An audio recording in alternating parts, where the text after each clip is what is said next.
দেখবেন যে ভগবানকে ভালোবাসে সে কীর্তন বসে শোনে।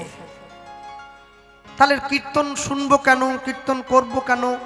আচ্ছা, আপনি সংসারে থাকবেন কেন? বেরিয়ে চলে যেতে পারেন না? বনে চলে যান। এত টাকা খরচা করে 3 তলা একটা বাড়ি বানিয়েছেন কেন? মরে যাওয়ার পরে তো ওই সব ওই সুমো হওয়া কাঠগুলোতে তুলে দিয়ে আসবে বাড়ির ছেলে মেয়েরা। এত সুন্দর বাড়ি বানিয়েছেন, পাথর লাগিয়েছেন, রং করেছেন, কি জন্য? একটা কুঁড়ে ঘর বানিয়ে থাকতেই তো পারতেন। প্রত্যেক দিন দুপুরবেলা, সকালবেলা, বিকেলবেলা তো ভালো ভালো খাবার খান কেন? বিকেলবেলা ফল খান, সকালবেলায় ভালো মন্দ খান, দুপুরে একটু মাছ ডাল ভাত কেন খান? যারা নিরামিষ খায় তারা ভালো ভালো প্রোটিনযুক্ত খাবার খায়, যারা ভগবানের প্রসাদ পায়, ভগবানকেই ভালো ভালো সেবার জিনিস দেয়, তারপর নিজেরা গ্রহণ করে। কেন না খেলে কি হতো না? বলছে আমি সংসারে আছি, পড়াশুনো করব, বড় হব, মানুষের মতো মানুষ হব। আমার বিয়ে হয়েছে, বাড়িতে স্ত্রী এসেছে, যার বাড়িতে মেয়ে আছে সে মেয়েকে স্বামীর ঘরে পাঠিয়েছে। এটা সংসারের কর্তব্য, এটা কর্তব্য। ইটস আওয়ার প্রাইমারি ডিউটি, আমাদের প্রাথমিক কর্তব্য, এটা করতেই হবে। দেখবেন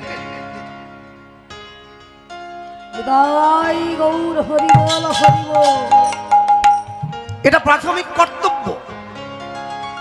আপনি এই কর্তব্যের থেকে বাইরে বেরোতে পারবেন না। দেখেন না, যে বাড়ির বাবা তার মেয়ের বিয়ে দিয়েছে, 3 বছর সংসার করবার পরে যদি কোনো কারণে সেই মেয়ের সন্তানাদি না হয়, তা মেয়ের বাড়ির লোককে কিন্তু অনেক গঞ্জনা শুনতে হয়। কেন সন্তান হলো না? আরে না হতেই পারে, হবে না, হবে না। আপনি গঞ্জনা শুনছেন কেন? বলে এটা কর্তব্য, হতেই হবে, না যদি হয় কি করে বংশ রক্ষা হবে? ঠিক তেমনি সংসারে থাকা, সংসার প্রতিপালন করা, সংসারকে সুখী করা যেমন আমাদের কর্তব্য, হরিনামটাও তেমনি কর্তব্য। আপনাকে করতেই হবে। এবার প্রশ্ন করুন, তাহলে আবার যে করছে না, কে করছে না? সকলেই করছে। কেউ 2 দিন আগে করছে, কেউ 2 দিন পরে করছে। করতে হবে। যখন আমি আমার এখন পূর্ণ যৌবন আছে, এখন যদি হরিবোল বলতে চেষ্টা করি হয়তো সুন্দরভাবে বেরিয়ে আসতে, হরিবোল, কষ্ট হলো না? এখন বৃদ্ধ হয়ে যাব, দাঁত পড়ে যাবে, কষ্ট হবে, হাজি বল, বলতে হবে। আপনি ছেড়ে পালিয়ে যেতে পারবেন না। হ্যাঁ, আপনি কোনো জায়গায় চলে যেতে পারবেন না। কেন বলুন তো? মানুষ নিজ স্বার্থ চরিতার্থ করবার জন্যে তার গুরুদেবকে পর্যন্ত ব্যবসার আসনে নামিয়ে এনেছে। হ্যাঁ, একটা বড় মিষ্টির দোকান আছে আমাদের মেদিনীপুর টাউনে। হ্যাঁ, তা দোকানদারের মিষ্টি দোকানটা বিরাট বড়। তো দোকানের মধ্যে ঢুকেই আপনি প্রথমেই দেখবেন বিরাট করে একজনের ছবি বাঁধানো আছে, এই বড় জটা, গেরুয়া পোশাক পরে একবারে বসে আছে। মানুষে প্রশ্ন করছে এইটা কার ছবি? বলছে আমার গুরুদেবের ছবি। দেখবেন অনেক দোকানদার রেখেছে দোকানে গুরুদেবের ছবি। এইবার এমন একজনের ছবি রেখেছে যাকে আপনিও চেনেন, আমিও চিনি, আরো 5 জনে চেনে। ও বাবা, আপনি এই গুরুর শিষ্য, তাহলে তো এই দোকানের মাল খারাপ হতেই পারে না। দেখুন, সে আবার বলে আমার গুরুর নামে বললাম, আমি কিন্তু আপনার কাছে 5 টাকার বেশি লাভ করি নাই। লাভ 50 টাকা করেছে। গুরুদেবকে সামনে খাড়া করে দিচ্ছে। কেন? গুরুদেবের নামটা সামনে এসে গেলে আপনার যদি রাগও ওঠে, জানতেও যদি পারেন চিটিংবাজি করলো, তাও আপনি কিছু বলতে পারবেন না। কেন? ঠিক তেমনি যাদের গায়ে বুলেট প্রুফ জ্যাকেট আছে, যুদ্ধ করতে যাওয়ার আগে পরে নিয়েছে, সে জানে আমার কোনো ভয় নেই, গুলি করলেও গায়ে লাগবে না। গুরুদেবের নামটা ওই বুলেট প্রুফ জ্যাকেটের মতো, অপমান করতে চাইলেও পারবেন না। সব সময়ের জন্য জানবেন, জগতে এই যে এখন কীর্তন থেকে বাড়ি যায়, পুলিশ ধরে, জানেন? পুলিশ তো যে গাড়ি চালায় একটা লম্বা মতো মেশিন আছে, ওই মেশিনটা ড্রাইভারের সামনে এনে বলে এখানে ফু দাও। ড্রাইভার বলে কেন? বলে তুমি মদ খেয়েছো কিনা দেখবো। এইটা ফু দিলে যদি নেশা করে ওখানে কি একটা মিটার আছে, ওইটা উঠে যায়। আর যদি নেশা করেন আপনি, তাহলে তো আপনাকে ফাইন করে দেওয়া হবে, কেননা নেশা করে গাড়ি চালানো যাবে না। তা পুলিশ এসেছে, পুলিশ এসে যখনই কাজটা খুল, স্যার কিছু, ও আপনি আমাকে বলছে না, তিলকটাকে বলছে। তারপরে কি বললো জানেন? বলে আপনাদের ধরা মানে বেকার, আমরা জানি হরিনামের গাড়ি তো, তবু দেখুন ডিউটিতে আছে তো একটু করতে হয়। তার মানে কি, তার কর্তব্য সে করছে। ঠিক তদ্রূপ হরিনামটাও আপনার কর্তব্য, আপনাকে করতে হবে। যদি না করতে পারেন তাহলে শুনবেন, শুনবেন। মনে রাখবেন, কুরুক্ষেত্রের মাঠে দাঁড়িয়ে ভগবান শ্রীকৃষ্ণ অর্জুনকে জিজ্ঞাসা করেছিল, বলো অর্জুন তোমার জীবনের কোনো প্রশ্ন আছে? গীতার উপদেশ দেওয়ার পর অর্জুন উত্তর দিচ্ছে, সখা জগতে এমন মানুষ আছে যারা তোমাকে পেতে চায়, কি করলে পাবে? আপনারা সকলেই জানেন, ভারতবর্ষের মাটিতে গত দুদিন আগে রাশিয়ার প্রধানমন্ত্রী পুতিন এসেছিলেন। তো ভারতবর্ষের প্রধানমন্ত্রী রাশিয়ার প্রধানমন্ত্রীকে হাতে দিচ্ছেন, অভ্যর্থনা জানিয়েছেন, কাছে ডেকে প্রথম যে জিনিসটা দিয়েছেন সেটা হলো শ্রীমদ্ ভগবদ গীতা, তাকে দিয়েছেন। এখন সবাই যে তোমার গীতা পড়তে পারবে, সবাই যে গীতার অর্থ বুঝবে, এর তো কোনো মানে নেই। ধরুন আমার ঠাকুমার কথা যদি বলি, সে তো স্কুলেই যায় না, সংস্কৃত বলতেই পারে না, বুঝতেই পারে না, সে কি করবে? ভগবান তিনটি কথা বললেন, তিনটি কথা। কি? অর্জুন প্রথম কথা মনে রাখবে, মত কথা বাচতং নিত্যং। প্রথম কথা, কেউ যদি আমার কথা নিত্য নিত্য বাক্যের দ্বারা বর্ণনা করে, বাচতং নিত্যং, এতে সে মৃত্যুর পরে আমার চরণ প্রাপ্ত হবে। জীবের জীবনের প্রথম কর্তব্য বলে দেওয়া হলো। দুই, তখন অর্জুন বলছে, সখা পৃথিবীতে এমন অনেক মানুষ আছে যারা কথা বলতে পারে না, বোবা, যার কথা বলবার শক্তি নেই, সে কি করবে? তার জন্যে ভগবান বললেন, মত কথা শ্রবণে রতম। সে কি করবে? এই সাউন্ডটা বসা বসা আছে। সে আমার কথা শুনবে। যে বলতে পারবে না সে শুনবে। তারপরে অর্জুন বললেন, সখা এমন অনেক জীব আছে যে তোমার কথা বলতেও পারবে না, শুনতেও পারবে না, তার কি হবে? তখন ভগবান বললেন, মত কথা প্রীত মনস্মং। সে যদি আমার কথা ভালোবাসে, এতেও সে মৃত্যুর পরে আমার চরণ প্রাপ্ত হয়।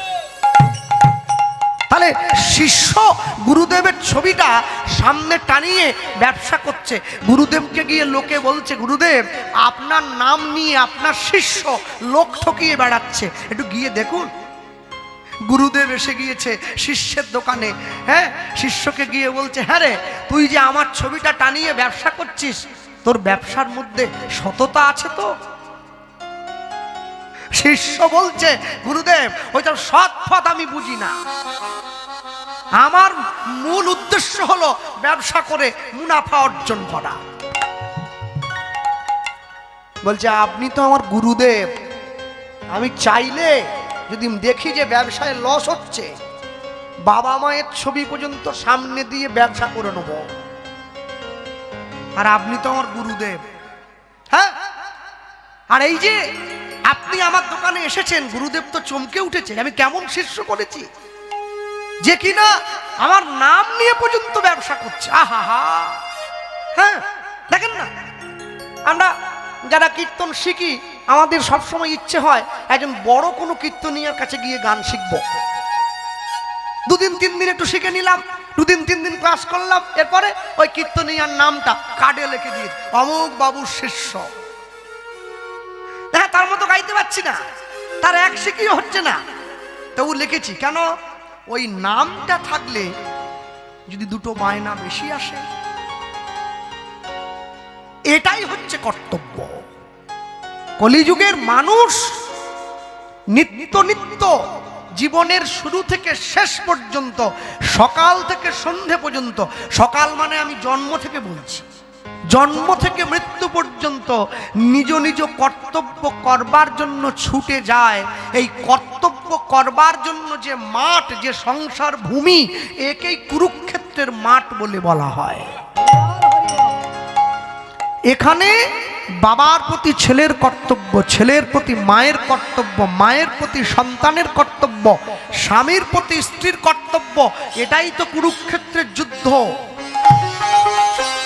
যারা কথা দিয়ে কথা না রাখে, নিজের কর্তব্য থেকে পিছিয়ে যায়, দায়িত্ব থেকে পিছিয়ে যায়, যারা অপরকে বেশি ঠকিয়ে মুনাফা অর্জন করে তারা কৌরব, যারা সততার সঙ্গে নিজের কর্তব্য পালন করে তারাই তো পাণ্ডব। আর এই কর্তব্য করতে গিয়ে যারা নিত্য নিত্য আমাদের সঙ্গে সহযোগিতা করছে তারা কে? যুধিষ্ঠির, ভীম, অর্জুন, নকুল, সহদেব, পাঁচটা ভাই। ভগবান শ্রীকৃষ্ণ অর্জুনের রথের সারথি হয়েছেন। অর্জুনের অনেক নাম, তার মধ্যে একটা নাম হচ্ছে নর। আমরা মানুষ, আমরাও তো নর। আমাদের জগৎ জীবের প্রতিনিধি হয়ে অর্জুন শুনেছে ভগবানের সেই কর্তব্যের কথা, শ্রীমদ্ ভগবত গীতা, যা আজকে ব্রিগেড প্যারেড ময়দানে হয়ে গেল 5 লক্ষ কণ্ঠে গীতা পাঠ। আজকে আসার সময় দেখছিলাম কলকাতার রাস্তা পুরো ফাঁকা। এই জন্যই ফাঁকা, এতদিন পরে সনাতন হিন্দু ধর্মের মানুষ বুঝে গেছে পায়ের নিচের মাটিটা আগে শক্ত করতে হবে। মাটি যদি নড়বড়ে হয়, ঘরটা দাঁড় করাবো কার উপরে? আজকে লক্ষ মানুষ ছুটে গেছে, বুঝুক আর না বুঝুক, এই যে গেছে এতেও তার উপকার, এতেও উপকার। শুনুন, আপনি যদি বাড়িতে পেট ভর্তি করে রসগোল্লা খেয়ে গিয়ে দোকানে না জেনেও একটা সিঙ্গাড়া কিনে খান, আপনার অম্বল হবেই হবে। আপনি বলবেন আমি না জেনে খেয়েছি, না জেনে খেলে তো আর অম্বল ছাড়বে না। ভগবানের মুখ নিঃসৃত বাণী কেউ যদি না বোঝেও শোনে, এতেও তার উপকার হবেই হবে।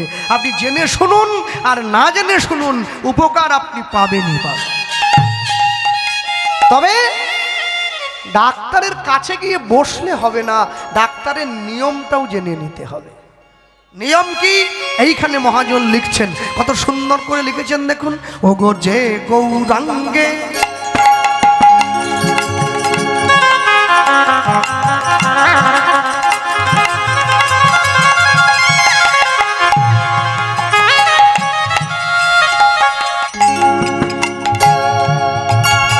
সে গৌরাঙ্গে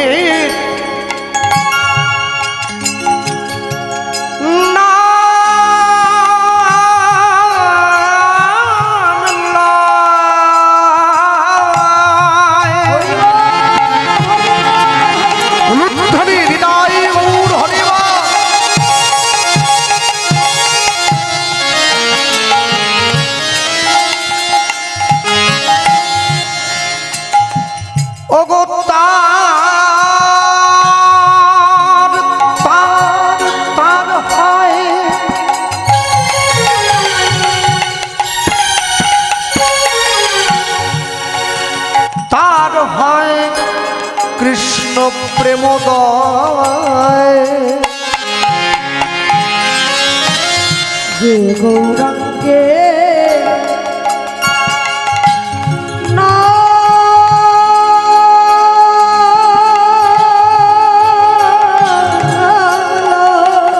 গোড়া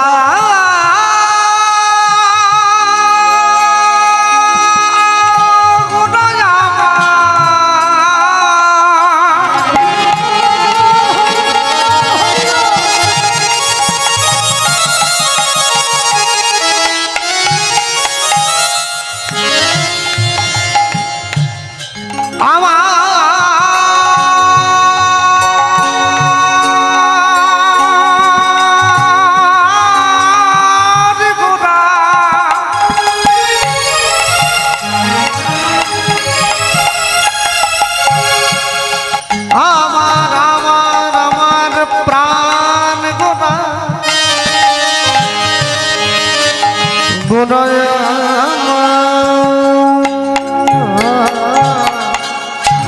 যে গৌরাঙ্গে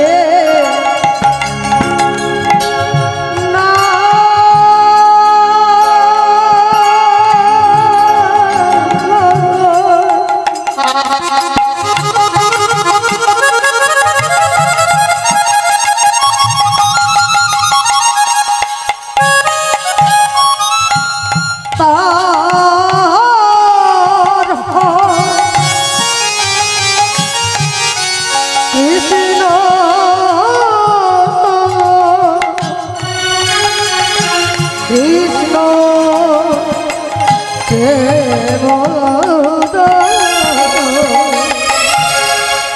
তারে মুই যাও বলি হারি তারে মুই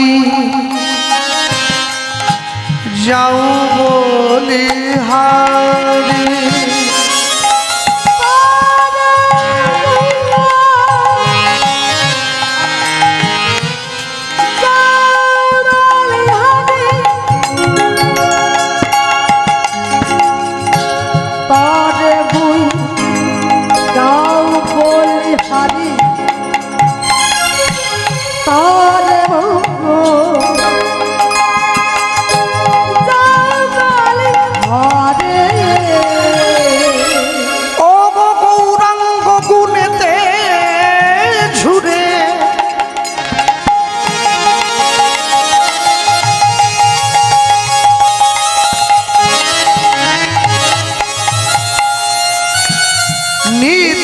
লীলা তাহে স্ফুরে ওই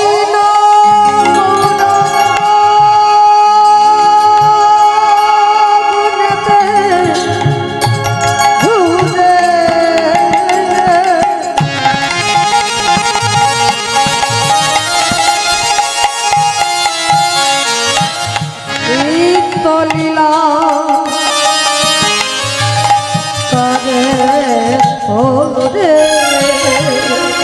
সে জন ভকতি অধিকারী সে জন ভকতি অধিকারী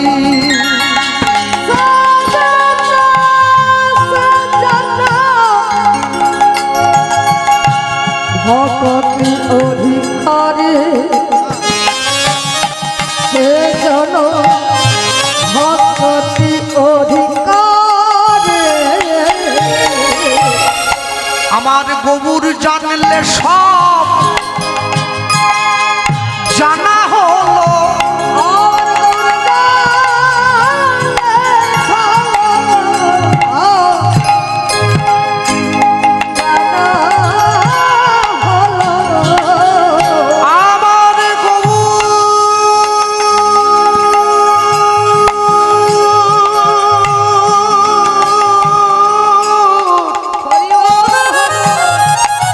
গবুর জানলে সব জানা হলো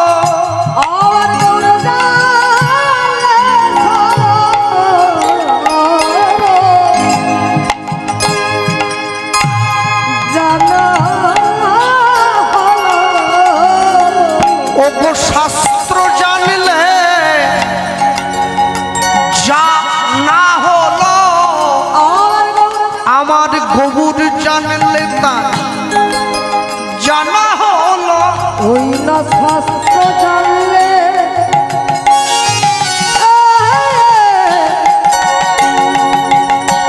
জানা হলো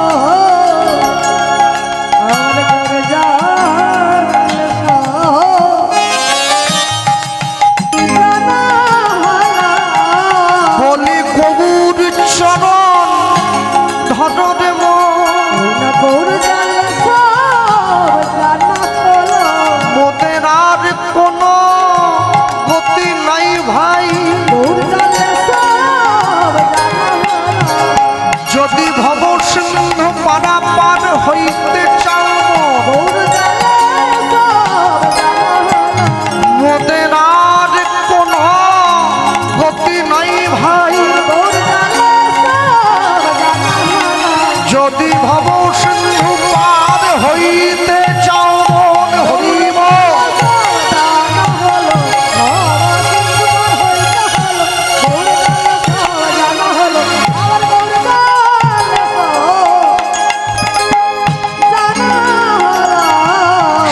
জন ভক্তি অধিকার,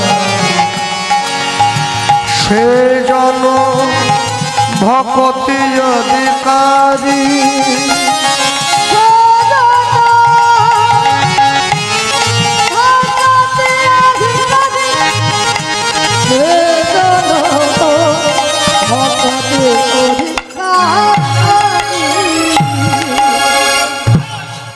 যে ভগবানকে ভালোবাসে ভগবান তাকেও নাম দিয়েছে, যে ভগবানকে ভালোবাসে না ভগবান তাকেও নাম দিয়েছে। এত এত যুগ চলে গেল, সত্য ত্রেতা দাপর, কলিযুগের মানুষের ভাগ্য ভালো। কেন? যত যত যুগ গেছে সব যুগে ভক্ত মানে যারা ভগবানকে ভালোবাসে, মালা তিলক যে দিয়েছে সে ভক্ত হবে, বাকিরা হবে না, এটা তো বলবো না। ভগবানকে যে ভালোবাসে সেই তার প্রিয়জন, সেই ভক্ত। ভগবানকে যেন ভালোবাসে তারা ভগবানের দরজায় ছুটে গেছে। কলিযুগে উল্টো হলো, ভগবান যাদেরকে ভালোবাসে নিজে তাদের কাছে ছুটে এলেন। হ্যাঁ, 2020 সালে করোনা মহামারী এসেছিল, আমরা ঘরবন্দি হয়েছি। করোনা চলেছিল 20 এবং 21 সাল।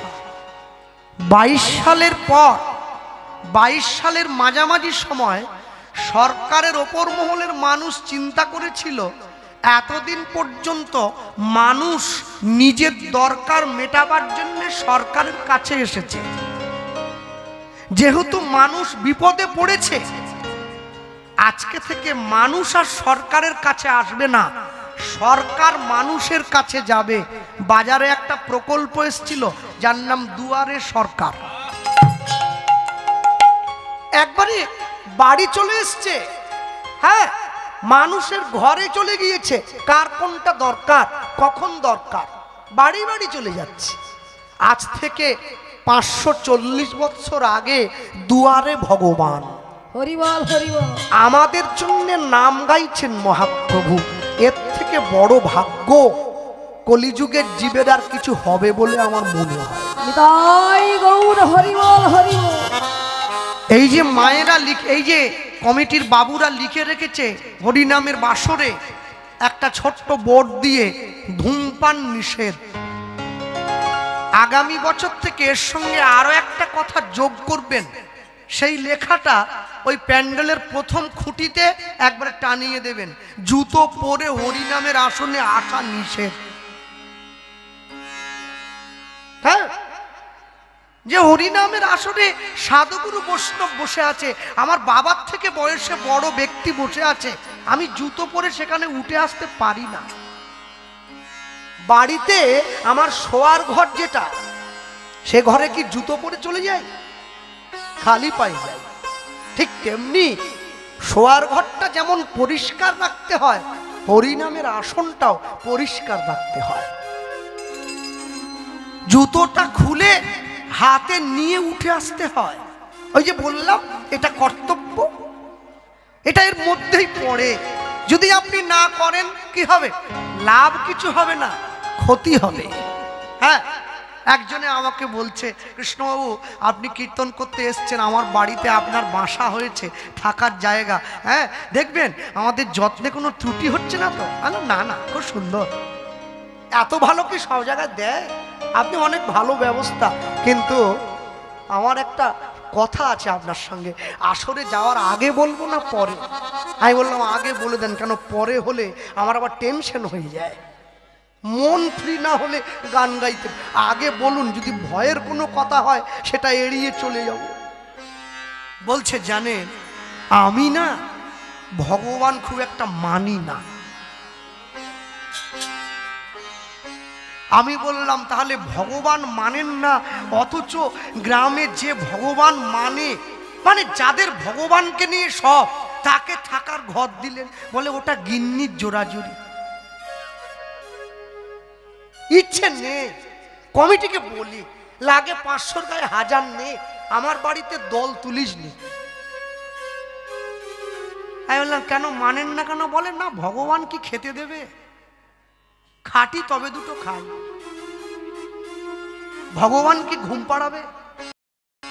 বিছানায় গিয়ে ঘুমের ওষুধ খেয়ে তারপরে ঘুমাই, জানেন? ভগবান যদি থাকবে তাহলে এত খাটতে হবে কেন? নিজে নিজে ভাত হেঁটে আমার সামনে আসতে পারেনি। কথাটা আপনার ঠিক আছে, তবে একটু ভুল হয়ে গেছে। বলে হ্যাঁ ভুল, ওইটার জন্য তো আপনাকে জিজ্ঞাসা করলাম। আর লিখে আচ্ছা আপনি কি করেন? বলে আমার কলকাতায় বিরাট বড় ব্যবসা আছে, প্রচুর টাকা আমার, দিন রাত্রে শুধু দু হাতে টাকা রোজগার করছে, একেবারে বিরাট। তা আমি বলি একটু কাছে এগিয়ে আসুন তো। এগিয়ে এসছে। হ্যাঁ আপনি কি চুলে রং করেছেন? বলছে হ্যাঁ। কি করে বুঝলেন? আপনি তো না গোড়া থেকে সাদা ঠেলছে, উপরগুলোতে হয়েছে, ভিতরে তো চেষ্টা করলেন না যাতে সাদা না হয়? বলে করছিলাম, জানেন কাজ হচ্ছে না। কেন? একটা চুল পাকা ঠেকাতে পাচ্ছেন না। আপনার নাকি অনেক ক্ষমতা শোনা যায়। বলে না ইচ্ছে হয় ঠেকিয়ে দেই, কিন্তু পারি না, আঁঠুতে বড্ড ব্যথা। ওই যে ব্যথা করছে, চুল পাকছে, আগের মতো শক্তি এখন আর নেই। একবার ইচ্ছে হয় না যে এগুলো আমাকে দিয়ে করাচ্ছে তাকে সামনে পেলে তার কলারটা ধরে নিতাম, যে এত বড় সাহস তোমার, তুমি আমার চুল পাকিয়ে দিচ্ছ। বলে সেই লোকটা কে বলুন দেখি, ঠিকানা দেওয়া যায়? তাহলে ওটাই তো ভগবান। ওই যে আপনার চুল পাকাচ্ছে। বলে কেন? আমি যে ভগবানকে এই যে কীর্তনের দল রাখছি, এই যে এত ভালো ভালো সিঙ্গাড়া মিষ্টি খেতে দিচ্ছি, তবু আমার হাঁটুতে ব্যথা কেন? তাহলে জায়গা খালি করে দিতে হবে বাবু, জায়গা খালি করে দিতে হবে, নতুন ভাড়াটিয়ে ঢুকবে। বুঝতে পারছেন না? মেয়াদ শেষ হয়ে আসছে রে ভাই। বলে মেয়াদ মানে? বুঝবেন, একটু আমার স্ত্রীকে বলবেন, বল কৃষ্ণবাবু বলেছে। উনি আপনাকে আমি চলে যাওয়ার পরে বলবে, এখন থাকতে থাকতে বলা যাবে না। যদি আপনি আমার হাইপার হয়ে আমাকে দিকে তেড়ে আসেন, জায়গাটা খালি করতে হবে। আর কত ভোগ করবে? মালিক তো যে ভাড়া নিয়েছিল তার থেকে অনেক বেশি জায়গা দিয়ে দিই। এবারে খালি করো। তোমার জায়গায় অন্য ভাড়াটিয়ে রেডি হয়ে আছে, তারা ঢুকবে, একটু তাদেরকে থাকার জায়গা করে দাও। মনে রাখবে, যারা বলে আমি মানি না, তারা আগে কিন্তু একটা কথা উচ্চারণ করে, আগে মানি তারপরে বলে না। আর এই যে আপনি বারবার ধরে বলছেন ভগবান মানি না, এই মানি নাটা বলতে গেলেও না ভিতরে একটা শক্তির দরকার। এই শক্তিটা আপনাকে যিনি যোগাচ্ছেন তিনি হচ্ছে ঈশ্বর। হরি বল হরি বল। তিনি আমাকে বলছেন, তাহলে আমাকেও কি আপনাদের মতো তুলসীর মালা পরে কপালে তিলক দিয়ে নিতে হবে? মানে মাথার দিব্যি কে দিল আপনাকে? হ্যাঁ, আমার ঠেকা পড়েছে, আমি দিয়েছি, আপনার তো ঠেকা পড়েনি। এক্ষুনি তো বললেন দু হাতে টাকা। বলছে না, আপনার কথা শুনে মনে হলো মালাটা এবার পরে নিলে ভালো হয়। সেটা আপনার ইচ্ছে, আমি তো জোর করতে পারি না আপনাকে। ভালো লাগলে পড়বেন, তবে নিরামিষ না আমিষ? বলছে মাছ ছাড়া আমার চলে না। আর তা যদি পড়েন একটু নামিয়ে পড়বেন, একটু নামিয়ে, তবে পড়বেন পড়বেন। বলে পড়লে কি হবে? তাহলে আগে পড়ুন তো, তারপর তো বুঝবেন। এই যে মায়েরা বসে আছেন না, হ্যাঁ, আগেকার দিনে আমার দাদু ঠাকুমার মুখে শুনতাম, যখন ছেলের বাড়ির থেকে মেয়ে দেখতে যেত না, মেয়ের বাড়িতে গিয়ে মেয়ের মাকে বলতো একটা কড়াই আর খুন্তি আনুন তো। ওই ঘরের মেঝেতে কড়াই আর খুন্তিটা দিয়ে মেয়ের সামনে দাঁড় করিয়ে মেয়েকে বলতো, মা একটু নেড়ে দেখাও তো খালি কড়াই খুন্তিটা। ও নাড়া দেখলে না ছেলের বাড়ির লোক বুঝে যেত লাউ ডাল করতে গেলে কি ফোড়ন দিতে হবে। মেয়ে রান্না শিখেছে। হ্যাঁ, আমারও গিন্নি আছে, রান্না জানে, মারাত্মক রান্না, সে একবার খেলে আর ভোলা যায় না। হ্যাঁ, মুগ ডাল সিদ্ধ আর ভাত, মানে ওইটা শিখে এসেছে আর কি। তাও ভাত আবার উপর দিতে পারে না, আমার মা গিয়ে উপর দেয়। আমার মা যখন বলে ভাত যদি উপর দিতে না পারো নিজের স্বামীকে দেবে, বলে কেন ফ্যান ভাত দিয়ে দেবো। হরি বল হরি বল। সে সব সাজিয়ে রেখেছে, একবারে গুছোনো। মুগ ডাল আর ফ্যান ভাত খেয়ে কীর্তন গাইবে স্বামী, সে বসে আছে টাকা গুণ। কিন্তু জগতে যা কিছু ছিল, যা কিছু আছে, যা কিছু চলবে, তার ইচ্ছেতে চলতে থাকে। ঠিক তেমনি যা কিছু চলবে না তার ইচ্ছে মতো চলবে না। আমি চাইলাম, আমি হলাম, আমি বললাম, এটা বললে নয়। নিজের মতো করে চলতে চাইলে হয় না। তাই সবার শেষে গিয়ে মহাজন লিখছেন কি, গৌর প্রেম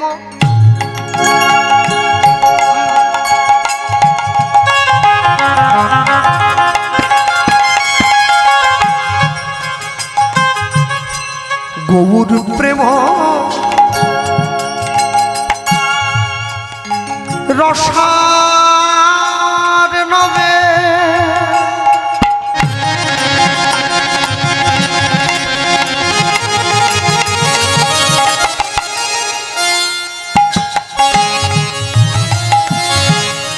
সে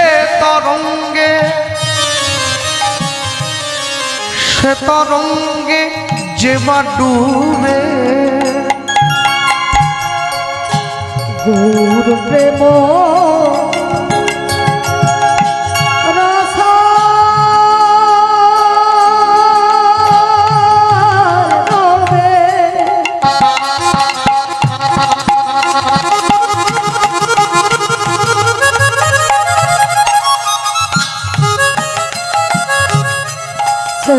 তরঙ্গে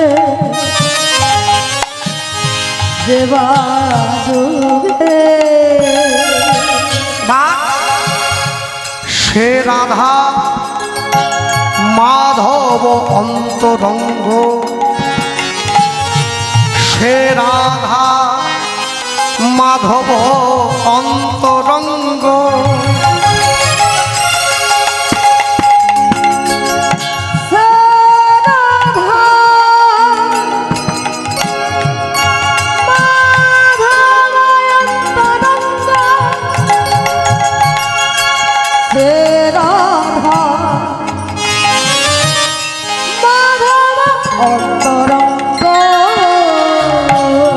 তোমরা গৃহে বা বনেতে থাকো, ওগো হা গৌরাঙ্গ বলে ডাকো, বনেতে থাকো হা গৌরাঙ্গ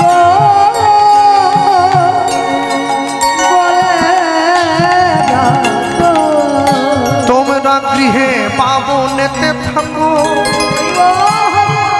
হা গৌরাঙ্গ বনে ডাকো, গৃহে ভবনেতে থাকো হা গৌরাঙ্গ বলে ডাকো। দাস নরোত্তম মাগে তার সঙ্গ,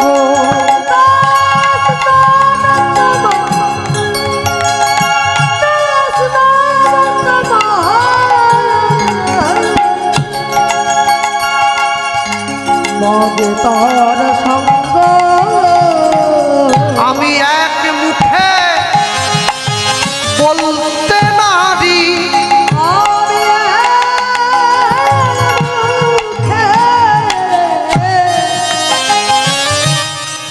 বলতে নারী আমি এক মুখে হরিবল হরিবল বলতে নারী,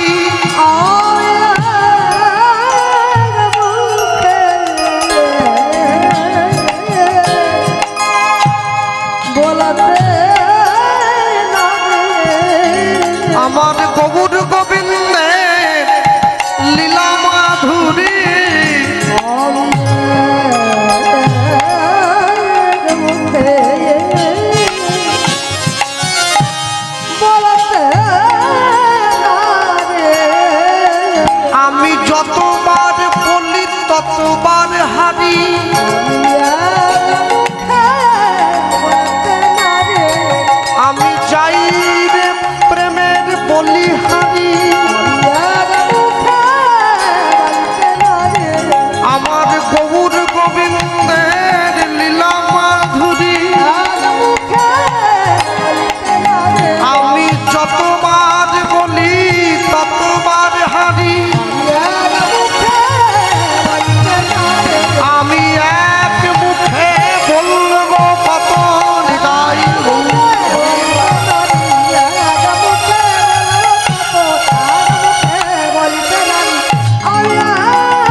মাগে তার সঙ্গ।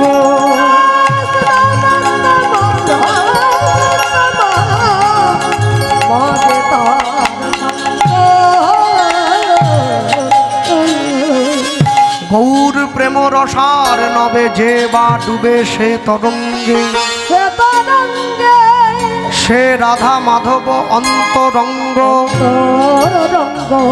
গৃহে বা বনেতে থাকো, হা গৌরাঙ্গ বলে ডাকো, নরোত্তম মাগে তার সঙ্গ। নরোত্তম মাগে তার সঙ্গ। ছোট্ট করে আমরা গৌরচন্দ্রিকা শুনলাম। লীলা মাধুর্যের মধ্যে প্রবেশ করতে গিয়ে বলি, বাংলা একটি কথা আছে, সকলে জানেন আপনারা, মুচি হয়ে সূচি হয় যদি কৃষ্ণ ভজে, সূচি হয়ে মুচি হয় যদি কৃষ্ণ ত্যাজে। তাহলে যদি কেউ মুচি ঘরের সন্তান হয়, মানে নিম্ন বর্ণ জাত, সে যদি কৃষ্ণ ভজন করে তাহলে সে ব্রাহ্মণ হয়ে পড়বে না, তা কোনোদিন হবে না। যে যে অবস্থায় ছিল সে সে জায়গাতেই থাকবে। তাহলে মুচি হয়ে সূচি হয় যদি কৃষ্ণ ভজে। এই কথার অর্থ হলো, যদি কেউ নিম্ন বর্ণ জাত সন্তান হয়েও কৃষ্ণ ভজন করে, এতে কৃষ্ণ ভজনের অধিকারটা সে পাবে। আর সূচি হয়ে মুচি হয় যদি কৃষ্ণ ত্যাজে। কেউ যদি ব্রাহ্মণ ঘরে জন্ম নিয়েও কৃষ্ণ ভজন না করে, তাহলে সে কিন্তু মুচি হবে না, সে ব্রাহ্মণই থাকবে। তফাৎ কি হবে? সে তার অধিকার থেকে বঞ্চিত হবে। ভক্তি জীবনে প্রবেশের পূর্বে তিনটে জিনিস শেখানো হয়েছে বারবার সকলকে আমাদের। কি? ভক্ত পদধূলি, ভক্ত পদধৌত জল, ভক্তের ভুক্ত অবশেষ, তিন সাধনের বল। ভক্তের চরণধূলি, ভক্ত সেবা করে উঠে গেলে তার উচ্ছিষ্ট প্রসাদ, আর ভক্তের চরণধৌত জল, এই তিনটি যে গ্রহণ করে তার অন্তরে ভক্তি আসতে বাধ্য হয়। কেন? এগুলি ভক্তের সঙ্গে ওতপ্রোতভাবে সম্পর্কযুক্ত। তা ভগবানকে অর্জন করা তার আগে ভক্তের সখ্যত্ব অর্জন করতে হয়। যারা ভগবানকে ভালোবাসে আগে তাদের সখ্যত্ব অর্জন করতে হয়। তা যদি না হয় ভগবানের সখ্যত্ব অর্জন করা সম্ভব নয়। বৃন্দাবনে দেখেন না, শ্রীদাম সুদাম দাম বসুদাম, সুবল মহাবল সুবাহু মহাবাহু, স্তক কৃষ্ণ অর্জুন লবঙ্গ মধুমঙ্গল, এই যে ভগবানের যারা সখা, যারা ভগবানকে ভালোবাসতে চেয়েছে আগে এই সখাদের কাছে গিয়ে ভালোবাসা আদায় করতে হয়েছে। সখারা শিখিয়ে দিচ্ছে কি করে কৃষ্ণ ভালোবাসতে হয়। আর সেই আপনি যখন নবদ্বীপে এলেন, আপনাকে নিতাই চাঁদ শিখিয়ে দিচ্ছে কি করে গৌরকে ভালোবাসতে হয়। প্রত্যেকটা জিনিস আপনাকে একটার পর একটা ধাপ অতিক্রম করে তারপরে ঊর্ধ্বগামী হতে হয়। তা যদি না হয় তাহলে পরের ধাপটাতে পৌঁছাতে গেলে বড় গূঢ় নিত্যানন্দ এই অবতারে জীবের চৈতন্য জানাই যারে, সে জানিবে তারে। যেমন এ কথাও আছে তেমনি এ কথাও আছে কি, কৃষ্ণ মাধুর্যের আশ্চর্য এক বল, কৃষ্ণ আদি জীবগণ করয়ে চঞ্চল। যে কৃষ্ণ নিজেই নিজেকে ভালোবেসে বিহ্বল, সে কি অপরকে ভালোবাসার মহিমা বোঝাতে পারে? ভগবানকে ভালোবাসতে গেলে ভগবানের সখ্যত্ব অনুভব করতে হয়। ভগবানের সখ্যত্ব অনুভব করতে গেলে আমরা বসে শুনছি যার কথা, ভগবানের প্রিয়জন, ভগবানের একনিষ্ঠ পরম কৃষ্ণ ভক্ত শ্রীল প্রেমানন্দের জীবনী কথা। আমি এইটুকুই বলবো, সবার আগে প্রেমানন্দের জন্ম হয়েছে কাশীধামের মেধাগ্রাম বলে ছোট একটা জায়গায়। প্রেমানন্দের পিতাকে প্রেমানন্দের বাবা হচ্ছেন হরিদাস, মা হচ্ছেন সুদেবী। পিতা মাতা যদি কৃষ্ণ ভক্ত হয়, সন্তানও কৃষ্ণ ভক্ত হবে। আর পিতামাতা যদি কৃষ্ণ ভক্ত না হয়, চাইলেও সন্তানকে জোর করে কৃষ্ণ ভক্তির পথে আনা সম্ভব নয়। আপনি যেমন করবেন তেমনি পাবেন, এ তো হিসেব। আমরা ঈশ্বরকে দোষ দেই, তুমি আমায় কেন খারাপ করলে, না, দোষ দিলে হবে না। কর্ম যদি ভালো হয় ভাগ্য হয় দাসী, হৃদয় যদি ভালো হয় ঘরেই মথুরা কাশী। হরিবল হরিবল।